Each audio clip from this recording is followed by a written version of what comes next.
Hello students, welcome back to my YouTube channel RPS commerce. RPS commerce पर आप सभी students का फिर से बहुत बहुत स्वागत है। तो आज हम अपने जो वीडियो लेके आए हैं वो हमारी बिजनेस लॉ के जो साझेदारी वाला चैप्टर था उसके सेकंड पार्ट से होने वाली है। पिछली वीडियो में हम इसका आधा चैप्टर कंप्लीट करा चुके हैं। आज हम इसी का चैप्टर का सेकंड पार्ट लेके आए हैं जो कि है साझेदारी व्यापार के लाभ। पिछली वीडियो में हमने इसका अर्थ, परिभाषा और इसकी विशेषताएं बताई थी। और आज की वीडियो जल्दी से हम अपने स्टार्ट करते हैं। और आप चैनल पर नए हैं तो जल्दी से हमारे चैनल को सब्सक्राइब कर दीजिए। तो देख लेते हैं कि साझेदारी व्यापार के लाभ। तो वर्तमान समय में साझेदारी व्यापार एक महत्वपूर्ण व्यापार का रूप है जिसके निम्न लाभ होते हैं। कौन कौन से? पर्याप्त पूंजी की व्यवस्था। ठीक है, सबसे पहला ये इसमें क्या है कि साझेदारी करने से व्यापार में पर्याप्त पूंजी की व्यवस्था हो जाती है। ठीक है, क्योंकि सभी साझेदार अपने अपने पास से पूंजी लाते हैं। ठीक है, यह प्रबंध करने में आसानी हो जाती है। कैसे? साझेदारी व्यवसाय में कोई भी प्रबंध करना हो तो आसानी से किया जा सकता है क्योंकि सभी साझेदार मिलकर प्रबंध करते हैं। ठीक है, फिर निर्णय लेने में भी आसानी होती है। कैसे? किसी कार्य को करने के लिए कि सभी लोग आपस में चर्चा करेंगे, निर्णय लेते हैं। ठीक है, इससे निर्णय लेने में आसानी रहती है। अधिक ग्राहकों तक पहुंच बन जाती है क्योंकि अनेक साझेदारों की जान पहचान के ग्राहक व्यापार से जुड़ने लगते हैं, जिससे कि अधिक ग्राहकों तक पहुंच बन जाती है।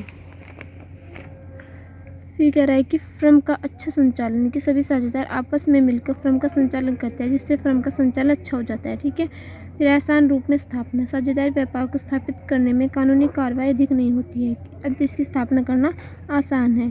फिर पंजीकरण अनिवार्य न होना, क्योंकि साझेदारी फर्म का पंजीकरण कराना जरूर नहीं होता। साझेदार अपनी इच्छा से जब तक चाहे बिना पंजीकरण के ही व्यापार चला सकता है। फिर लोगों से व्यक्तिगत संपर्क होना। अधिक साझेदारों के होने से अनेक लोगों से साझेदारों की व्यक्तिगत संबंध होते हैं। इस कारण से साझेदारी व्यापार अच्छे से संचालित हो जाता है। फिर फर्म के लाभ में वृद्धि, यानी कि साझेदार व्यापार में फर्म का लाभ बढ़ जाता है क्योंकि ग्राहकों की संख्या में वृद्धि होती है और क्रय विक्रय भी बढ़ता रहता है। फिर है कि गोपनीयता बनी रहना, यानी कि साझेदारी व्यापार में भी गोपनीयता बनी रहती है। क्यों? क्योंकि व्यापार करने की सभी अंदर की बातें केवल साझेदार तक ही सीमित रहती है। इसलिए क्या होता है कि गोपनीयता जो होती है वो बनी रहती है। इसमें कह रहा है कि हानि व समस्याओं से मिलकर निपटारा, यानी कि यह साझेदारी व्यापार का सबसे बड़ा लाभ है कि इसमें सभी लोग मिलकर हानि तथा समस्याओं को निपटा लेते हैं। फिर लोचपूर्ण व्यवसाय, आवश्यकता के आधार पर व्यवसाय को घटाना या बढ़ाना लोचपूर्ण व्यवसाय कहलाता है। ठीक है, जिससे साझेदारी व्यवसाय को लोचपूर्ण होता है। ठीक है, फिर है कि कम आय पर चुकाना। साझेदारी व्यापार का यह भी बड़ा लाभ होता है कि इसमें साझेदारों का आयकर कम चुकाना होता है। सभी का सुझाव मानना, इसमें कह रहा है कि साझेदारी व्यापार में सभी साझेदारों का सुझाव माना जाता है जिससे अच्छे निर्णय प्राप्त होते हैं। फिर अधिक प्रेरणा मिलना। साझेदारी व्यापार में अनेक लोगों को एक समय में होने से एक दूसरे को सीखने का अवसर प्राप्त होता है तथा कार्य करने की प्रक्रिया भी मिलती है। ठीक है, कार्य करने की प्रेरणा भी मिलती है। ठीक है, अब ये भी कह रहे हैं कि आपकी इसके लाभ खत्म हो गए। और अब कह रहा है कि उपयुक्त के आधार पर कहा जा सकता है कि साझेदारी व्यापार के अनेक लाभ हैं और साझेदारी व्यापार का संचालन भी अच्छे से होने के साथ साथ पूंजी की भी कमी नहीं होती। ठीक है, यहाँ पे हो गए साझेदारी व्यापार के लाभ। अब आता है कि साझेदारी सरलेख। ये टॉपिक आता है कि साझेदारी सरलेख के बारे में बताइए। तो ये होता है कि साझेदारी सरलेख साझेदारों के बीच में आपसी समझौते व अनुबंध को लिखकर रख लिया जाता है जिससे कभी मन मुटाव न हो और मतभेद हो भी जाए तो कभी तोड़ से दूर किया जा सके। इसी को साझेदारी सरलेख कहते हैं। ठीक है, साझेदारी सरलेख पर सभी साझेदारों के हस्ताक्षर होते हैं तथा सभी शर्तें लिखी होने से साझेदार व्यापार भी अच्छे से चलता है। अंत साझेदारी सरलेख को समझौतानामा भी कहते हैं। यह साझेदारी व्यापार का सबसे महत्वपूर्ण प्रलेख होता है। इस प्रलेख के अनुसार ही इसी साझेदारी प्रलेख के अनुसार ही फर्म में आगे आने वाले समय में व्यापार करती है। ठीक है, तथा व्यापार में कोई भी समस्या आती है तो उसे साझेदारी सरलेख के आधार पर दूर किया जा सकता है। अंत साझेदारी सरलेख में उन सभी बातों का स्पष्ट उल्लेख होता है जो कि उस व्यवसाय को सफलतापूर्वक चलाने के लिए आवश्यक होती है। साझेदारी सरलेख व्यापार की प्रकृति एवं आधारित होती है तथा फर्म को सफलतापूर्वक चलाने के लिए सभी बिंदुओं को लिखित में रखा जाता है जिससे कि कोई भी दिक्कत हो तो साझेदारी सरले के अनुसार उसे निपटाया जा सके। ठीक है, सभी रूल्स को एक में लिख के और सभी साझेदारों के उसमें सिग्नेचर होते हैं। ठीक है, उसे साझेदारी सरले कहते हैं।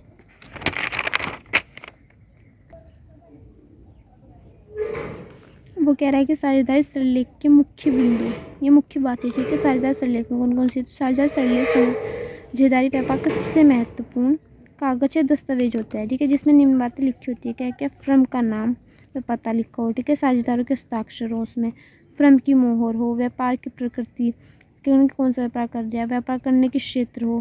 ठीक है, कितने क्षेत्र में कर रहे हैं, पूंजी का विवरण हो, लाभ हानि बंटवारे का नियम हो। ठीक है, साझेदारों का नाम हो, उनका पता हो, कार्य को बंटवारा हो। ठीक है, अतिरिक्त पूंजी पर ब्याज कितना मिलेगा, साझेदारों के अधिकार हो, साझेदारों का कमीशन व वेतन लिखा हुआ है, हिसाब किताब रखने का अधिकार किसको मिल रहा है ये भी लिखा हुआ है, जांच पड़ताल का अधिकार ये भी लिखा होता है, नए साझेदारों को प्रवेश करने के नियम भी लिखे होते हैं, साझेदारी का समय, साझेदारी का समापन व्यवस्था, साझेदारों की मृत्यु पर नियम, व्यवसायिक ख्याति की गणना, साझेदार नियमों को तोड़ने पर दंड।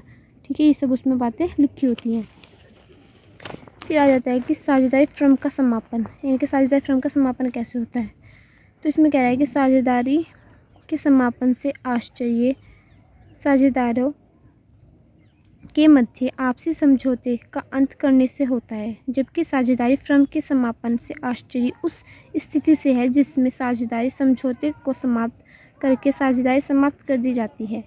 फर्म की सभी संपत्तियों को बेचकर दायित्वों व कर्ज का भुगतान कर दिया जाता है तथा शेष बची संपत्ति अथवा रोकड़ को आपस में बांट लिया जाता है। इस स्थिति को फर्म का समापन कहते हैं।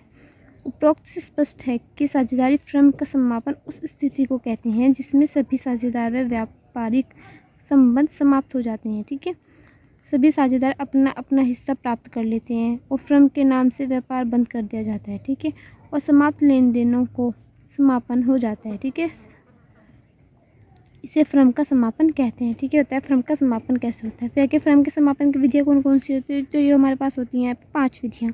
ऐच्छिक समापन कर लो या तो आप, या न्यायालय द्वारा अनिवार्य समापन कर लो, समस्या अवधि द्वारा समापन कर लीजिए, या आपसी ठहराव द्वारा समापन, या लेनदार द्वारा भी समापन हो सकता है। ठीक है, यहीं पे आपके ये साझेदारी वाला चैप्टर कंप्लीट होता है। तो वीडियो आपको कैसी लगी हमें कमेंट करके ज़रूर बताना, और जल्दी से हमारे चैनल को सब्सक्राइब करके वीडियो को लाइक शेयर कमेंट करना ना भूलें।